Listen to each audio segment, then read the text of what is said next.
Bir yandan hastalara şifa dağıtırken bir yandan da hikmetli sözleriyle nefisleri tedavi eden Lokman Hekim, tıp alanında hekimliğin atası olarak bilinmekte. Lokman'ın bütün bitkilerin özünü bildiği, dertlere şifa olacak reçeteler yazdığı ve çeşitli formüller geliştirdiği belirtilir.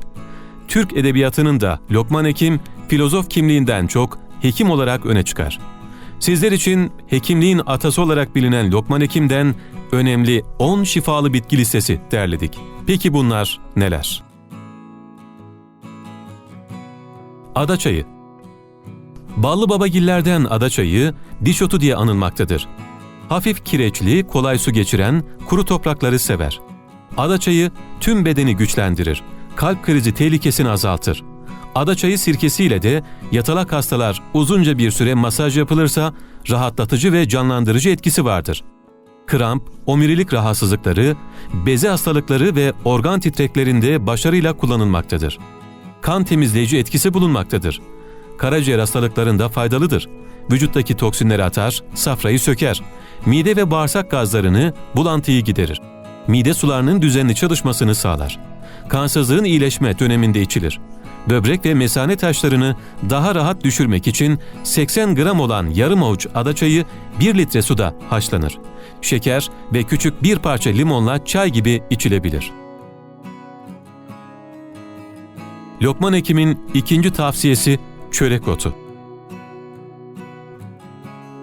Bilinen 16 türü bulunmaktadır. Vücuda kuvvet ve zindelik verir. Balla lahmacun yapılıp yenilebilir. Anne sütünü artırır, balla yenmeye devam edilmektedir. Unutkanlığa faydası bulunmaktadır. Balla macun yapılıp yenmesi önemli. Öksürük, balgam, nefes darlığı ve romatizmaya faydası bulunmaktadır. Balla karıştırıp yenir ve macun yapılır.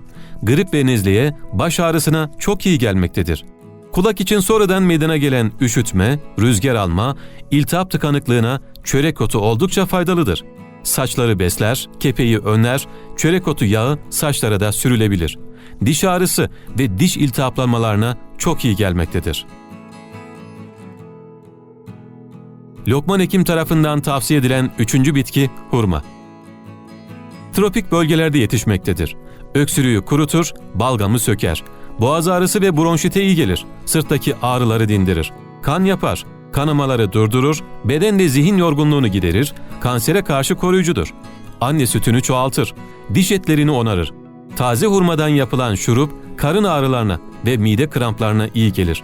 Cilt lekelerini geçirir, kirpikleri çoğaltır. Kaynamış suyuyla saçlar yıkanırsa koyulaştırır.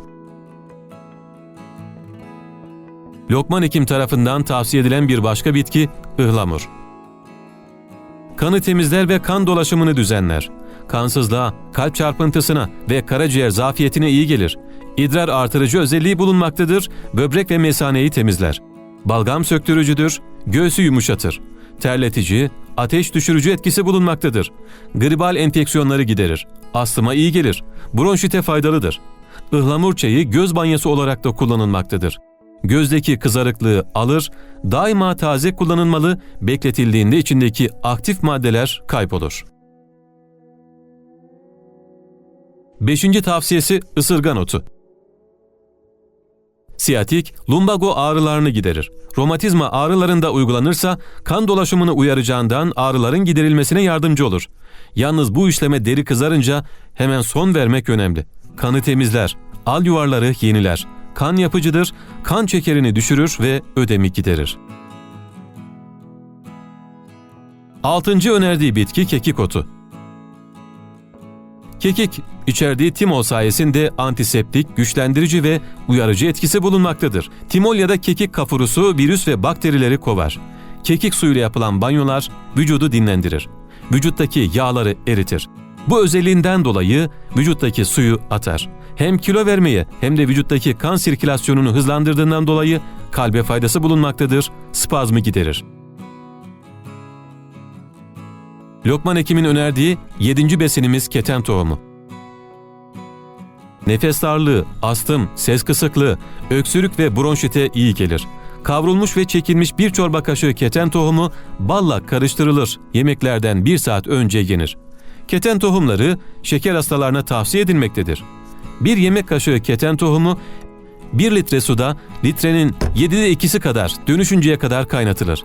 Elde edilen maya günde 3 defa içilir. Bağırsak iltihaplarını ve karın ağrısını giderir. Sindirim yollarını dezenfekte eder. Lokman Hekim'in önerdiği 8. besinimiz maydanoz. Maydanoz kanı temizler, kansızlığa, mesane iltihaplanmasına, kum, böbrek taşıyla tansiyona, şişmanlığa, böbrek ve karaciğer rahatsızlığına, damar sertliğine etkilidir. Maydanoz suyuna bal ve limon ilave edilerek günde 1-2 bardak içebilirsiniz.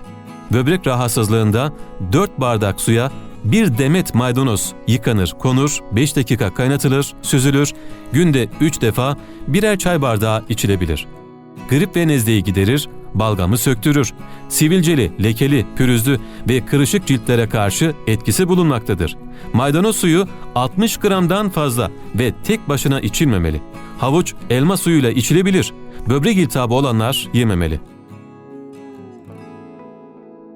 Evet, 9. besinimiz menekşe, yine Lokman Hekim tarafından önerilmekte. Kanı temizler.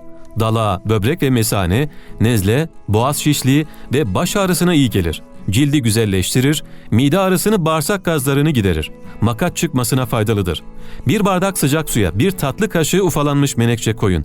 Hafif ateşte üstü kapalı olarak 5 dakika kaynatın ve bunu süzerek içebilirsiniz. Kaynatıp suyu içildikten sonra pansuman yapılır. Sıcak olarak lapası uygulanır. Ezilerek lapa haline getirilen yapraklar, içerdiği metil salisilattan dolayı ağrı gidericidir. Baş ağrısına koklanır ve lapası başa konur. Göğsü yumuşatır, balgam söktürür, öksürüğü keser. Uykusuzluk ve karaciğer hastalıklarının tedavisinde, gut ve romatizma şikayetlerinin azaltılmasında etkilidir. Ve Lokman Hekim'in 10. tavsiyesi nane. Astım, bronşit, öksürük, hıçkırık ve uykusuzlukta kullanılmaktadır. Sinirleri yatıştırmakta, ateş düşürmektedir. Ruhsal iktidarsızlığa iyi gelmektedir. Kalbi rahatlatır, tozu organları dinçleştirir. Kalp çarpıntısını durdurur. Süt, bal veya tatlıya karıştırılarak alınır. Migren, baş ağrısı ve baş dönmesini giderir. Nane lapası veya arpa unuyla karıştırılarak yapılan lapası başa uygulanır. Ağız kokusuna, diş ağrısına iyi gelir. Ağızda çiğnenebilir. Saç dökülmesinde suyuyla saç yıkanır. Mide ülseri, gastriti olanlar fazla kullanmamalı. Evet, Lokman Hekim'in sizlere 10 bitki önerisini aktarmaya çalıştık. Bunları tükettiğiniz takdirde hastalanma olasılığınız çok daha az olacaktır. Lütfen başkalarının yararlanabilmesi için beğenerek paylaşmayı ve yorum yaparak kanalımıza abone olmayı unutmayınız. Hepinize sağlıklı ve mutlu bir yaşam diliyoruz. Hoşça kalın.